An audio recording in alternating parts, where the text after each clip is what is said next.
Ustadz Zaki Mirza dan Ustadz Riza Muhammad yang setiap bulan Ramadan selalu laris mengisi tausiah di berbagai tempat, tahun ini tak bisa kemana-mana. Tak pelak, jadwal ceramahnya di 70 titik di-cancel oleh pihak penyelenggara. Yang pertama adalah aktivitas dakwah. Kan kita tahu kerjaan saya ini selalu mengumpulkan massa, bertemu dengan massa dalam jumlah yang tidak sedikit. Sedangkan di satu sisi keluar regulasi kebijakan social distancing. Jadi otomatis semua jadwal tausiah saya yang sifatnya mengumpulkan massa, yang sifatnya off air ketemu dengan orang-orang cancel. Dari data yang sudah disimpan oleh asisten saya itu untuk bulan Maret aja itu ada 30 titik. Bulan Maret, bulan Mei itu ada kurang lebih sama ya, hampir tiap hari. Bahkan bulan Juni pun saya nggak berani ngambil karena jadwal udah masuk. Juni, Juli itu udah masuk semua. Cuman saya bilang sama asisten, sementara di keep dulu, kita belum bisa terima karena khawatir kalau menjanjikan sesuatu nanti malah nggak jadi, kasihan. Jadi kurang lebih hampir ada 100 kerjaan lah dalam dekade 2 bulan ini yang harus cancel.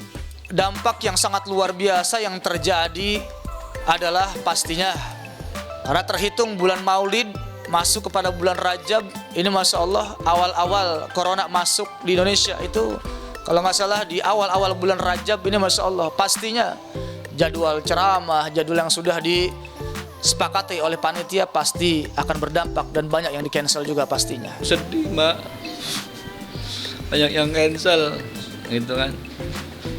Ya saya pribadi pusing pasti kalau dipikirin ya. Wah, udah buram nih titiknya. Udah nggak kelihatan saking banyaknya ya. Maksudnya saking banyak gini. Kayak Ramadan deh, sahur, kajian duha, kajian zuhur, kajian asar, buka puasa bersama, sholat taraweh, ada kajian ba'da taraweh. Setiap hari sebulan seperti itu. Jadwal yang sudah masuk sampai bulan Mei ada, hanya saja ya dengan adanya musibah ini ya semuanya di-cancel, tidak hanya di-pending, jadi diadakan. Ada beberapa di awal yang mundur, kemudian karena panjangnya masa lockdown akhirnya di-cancel. Pembatalan ini sudah tentu membuat para pendakwah ini bersedih. Tekad menyampaikan pesan-pesan kebaikan di bulan penuh ampunan ini terganjal wabah corona. Tapi benarkah banyaknya jadwal dakwah yang terhenti itu berdampak juga pada sisi finansial mereka? Wah, full day setiap hari. Ada aja 1-2 itu bulan puasa mah.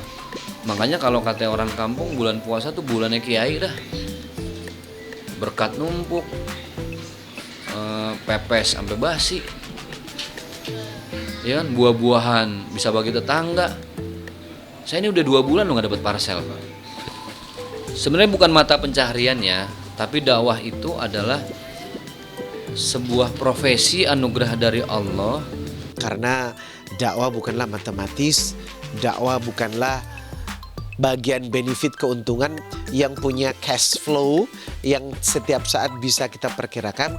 Tapi yang jelas apapun yang terjadi, walaupun rezekinya memang berkurang, iya jujur Ramadan tahun ini beda dengan Ramadan tahun lalu. Bahwasanya dakwah ini adalah panggilan, dakwah ini adalah kebutuhan batin kita. Setelah kita mendapatkan amanah ilmu dari guru-guru, kita wajib sampaikan. Maka menjadi ustadz, menjadi kiai, menjadi habaib, itu bukan profesi, itu panggilan Allah, itu panggilan umat. Berdakwah bukan untuk mencari suatu materi. Artinya apa? Dakwah adalah tugas kita semuanya. Islam, untung rugi dalam dunia dakwah itu tidak bisa dilihat dari materi. Lengkap sudah elegi di bulan suci ini gara-gara pandemi. Sementara masjid sepi karena himbauan dan bahkan larangan beribadah di masjid. Demi menghindari kerumunan massa, para pendakwah pun tak bisa berbuat banyak untuk menyejukkan hati jemaah di bulan penuh berkah ini. Namun meski terhalang wabah, para dai ini tak lantas mati langkah. Mereka pun memanfaatkan kecanggihan teknologi digital demi menyampaikan tausiah kepada jemaah yang rindu akan pesan-pesan kebaikan. ya buat kita seakan-akan memang bisa jadi ini musibah, tapi ya ambil hikmah aja. Kalau saya hikmahnya adalah apa? Saya jadi lebih kreatif bikin dakwah-dakwah digital.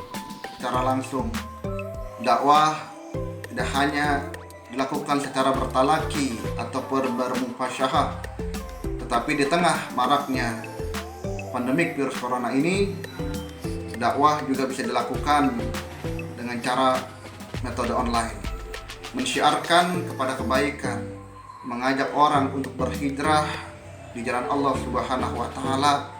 Tentu Allah membukakan pintu-pintu kebaikan atau Allah membukakan pintu-pintu dakwah yang lain melalui handphone ya, Zoom, WhatsApp dan lain sebagainya. Ya kita syukuri aja, karena bagi saya apapun yang terjadi, Rabbana ma khalaqta hadza batila, Allah pasti punya rencana. Wabah pandemi ini ibarat air bah yang menghanyutkan segala hal. Di saat para dai bersedih karena jadwal dakwah di-cancel, para musisi juga merasa kehilangan panggung selama masa pandemi ini. Bahkan penyanyi sekelas Rosa yang selalu laris di setiap musim pun sudah 2 bulan ini cuma bisa pasrah dan berdiam diri di rumah. Dan konser Amal yang digelar SCTV beberapa waktu lalu menjadi penampilan perdana Rosa setelah 2 bulan absen dari panggung musik. Karena biasanya kan memang ada beberapa pekerjaan tapi dilakukannya dari rumah, kayak konser di rumah aja gitu. Jadi cuman kali ini mungkin ada kesulitan kalau misalnya untuk dilakukan dari rumah. Jadinya pihak SCTV dan Indosiar meminta saya untuk datang ke studio gitu. Kangen banget sih, jujur kangen banget.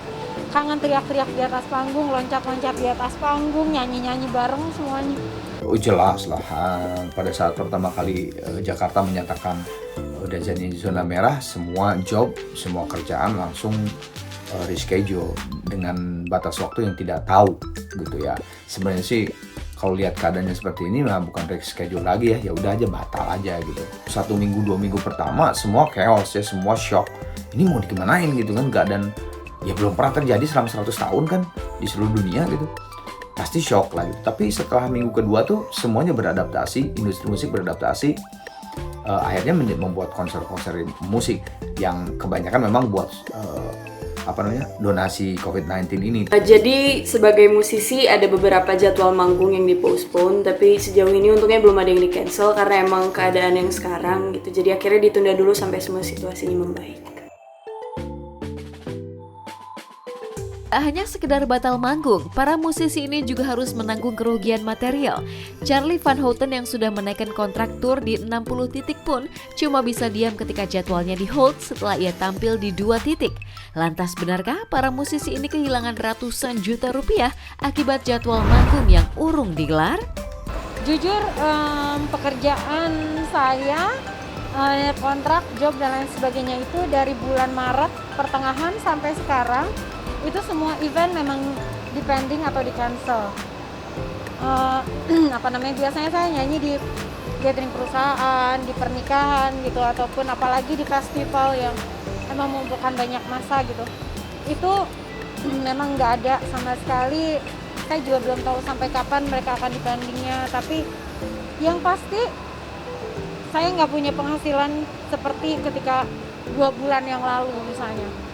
Nah inilah saatnya mungkin saya juga alhamdulillah untungnya saya menabung. Jangan patah semangat, saya yakin musisi itu semangatnya tinggi sekali meskipun kadang-kadang dompet di saku juga lagi nggak ada. Kerugian sendiri di masa pandemi COVID-19 seperti apa? Hilang pemasukan kah? Sebenarnya semua profesi pasti di situasi sekarang ini ya bukan kehilangan sih, tapi mungkin berkurang kali ya. Lu sempat merasa rugi?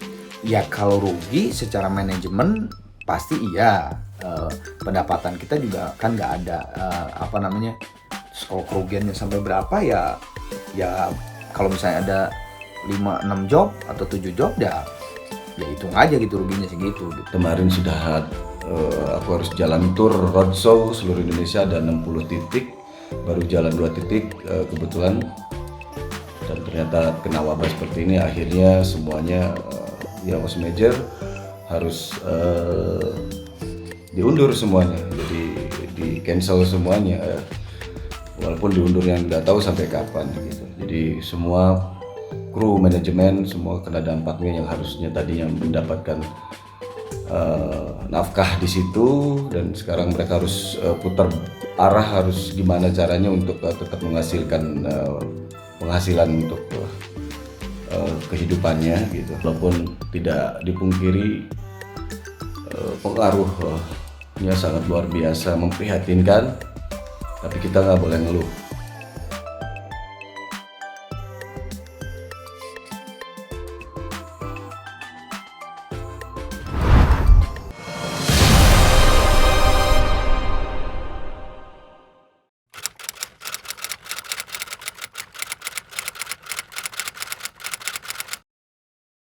Jadi jangan lupa untuk subscribe Cumi Cumi. Ditekan ya tombol lonceng merahnya.